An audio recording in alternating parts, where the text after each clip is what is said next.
Operation सिंदूरनंतर केंद्र सरकारनं बोलावली सर्वपक्षीय बैठक। आज सकाळी 11 वाजता दिल्लीमध्ये संसदेच्या लायब्ररी बिल्डिंगमध्ये सर्वपक्षीयांची होणार चर्चा।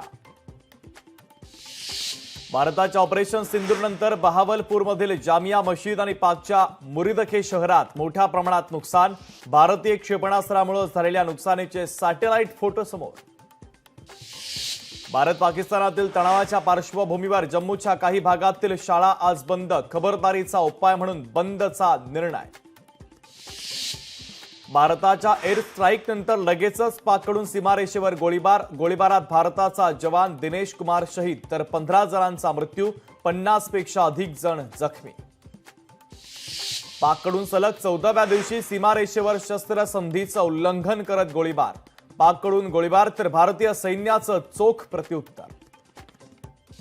मुंबईत भाजपचे 36 ऐवजी 108 मंडल अध्यक्ष। सुप्रीम कोर्टाच्या निकालानंतर भाजप ॲक्शन मोडमध्ये।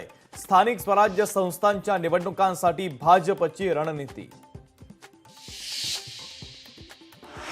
पावसाळ्याच्या तोंडावर मुंबईतील नालेसफाईची काय आहे स्थिती? मुंबई उपनगरचे पालकमंत्री भाजप आमदार आशिष शेलारांचा आज मुंबईतील नालेसफाईचा पाहणी दौरा। राज्यातील काही भागांमध्ये मुंबई आणि उपनगरात अवकाळी पावसाची दमदार हजेरी। अचानक आलेला वादळी वारा आणि पावसाने नागरिकांची तारांबळ। रोहित शर्माची क्रिकेटमधून निवृत्तीची घोषणा तर कर्णधार पदावरून काढल्याच्या बातम्या व्हायरल झाल्यानंतर काही मिनिटांमध्येच रोहितनं कसोटी क्रिकेटमधून निवृत्तीची केली घोषणा।